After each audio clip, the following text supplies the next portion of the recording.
Assalamualaikum warahmatullahi wabarakatuh. Selamat siang teman-teman. Kami dari kelompok 6 akan mempresentasikan mata kuliah Ekonomi Internasional dengan judul Neraca Pembayaran Internasional.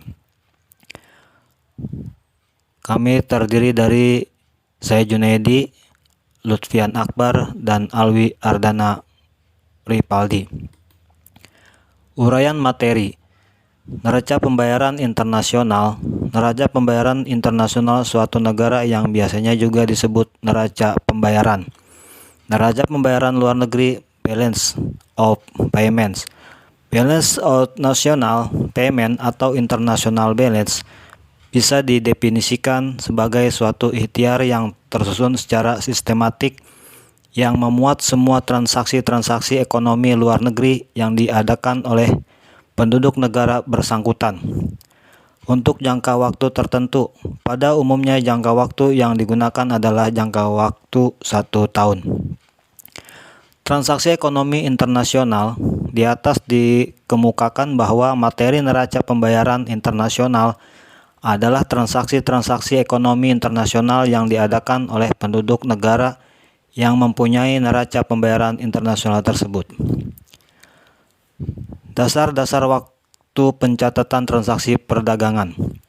Semua transaksi jual beli barang dan juga transaksi penunaian jasa selalu terdiri dari 3 phase, yaitu phase terjadinya perjanjian atau penawaran, phase penyerahan barang atau penunaian jasa, dan phase pembayaran.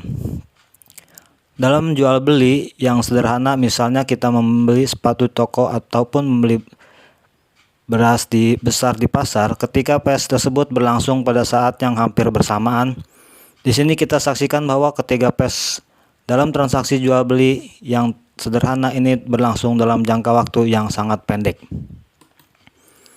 Pos-pos dasar neraca pembayaran. Pos-pos dasar transaksi dagang atau trade yang kita catat dalam pos ini ialah semua transaksi ekspor dan transaksi impor, barang-barang dan jasa. Ekspor barang-barang dan ekspor jasa kita catat dalam pos perdagangan di sebelah kredit. Sedangkan transaksi impor barang dan impor jasa-jasa kita catat dalam pos perdagangan di bagian kredit.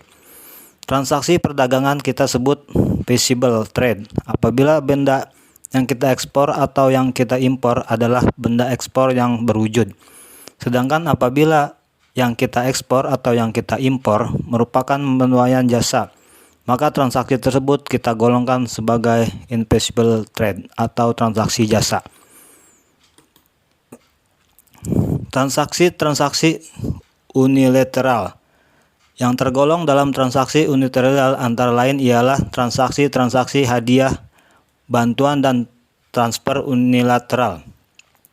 Berbeda dengan transaksi jual beli, transaksi hadiah atau gift tidak mengakibatkan timbulnya kewajiban bagi si penerima barang untuk mengadakan pembayaran berharga kepada si penyerah barang tersebut.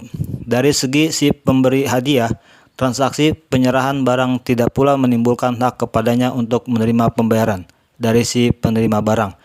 Transaksi yang tidak menimbulkan hak atau kewajiban secara yuridis adalah merupakan transaksi sepihak, yaitu yang bisa disebut transaksi unilateral. Penanaman modal langsung.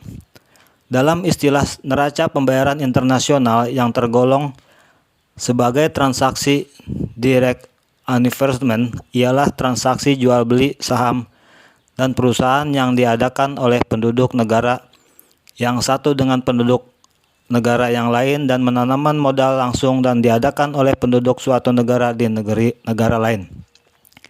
Bagi suatu negara, direct investment adalah didebit kalau ada tahun bersangkutan ada di antara penduduknya yang memberi saham dari penduduk negara lain atau memberi perusahaan dari tangan penduduk negara lain atau mendirikan perusahaan di negara lain.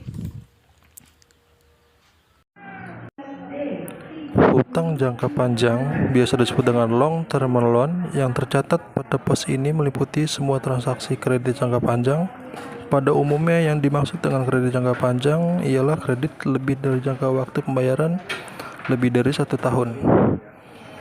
Hutang piutang jangka pendek biasa disebut dengan short term capital.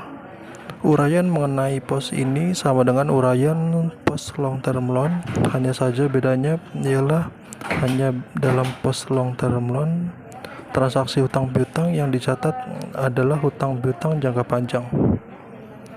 Yang terakhir, sektor monetary sektor. Transaksi-transaksi yang terjadi pada pos sektor moneter pada dasarnya merupakan transaksi-transaksi pembayaran, yaitu pembayaran terhadap transaksi yang tercatat pada current account, atau transaksi-transaksi perdagangan, pendapatan modal, dan transaksi unilateral dan investment account. Transaksi-transaksi penanaman modal langsung, hutang piutang jangka panjang, dan hutang piutang jangka pendek bukan moneter.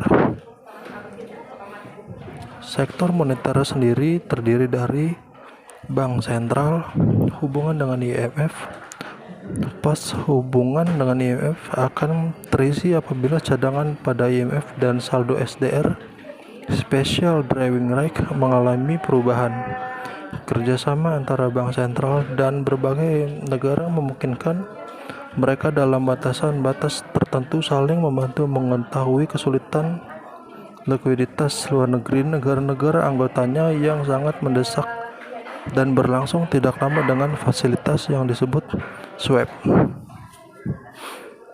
Bank-bank defisien.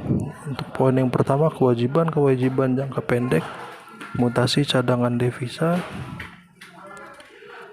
Ada juga neraca hutang piutang luar negeri. Kalau neraca pembayaran suatu negara mengikhtiarkan semua transaksi ekonomi luar negeri yang diadakan oleh penduduk negara bersangkutan dengan penduduk negara lain, atau balance of indebtedness, atau neraca hutang piutang luar negeri mengikhtiarkan nilai semua kekayaan penduduk negara tersebut di luar negeri, besarnya hutang piutang penduduk negara tersebut dengan pendukung negara lain, serta harta kekayaan milik penduduk negara lain yang ada dalam perekonomian negara tersebut.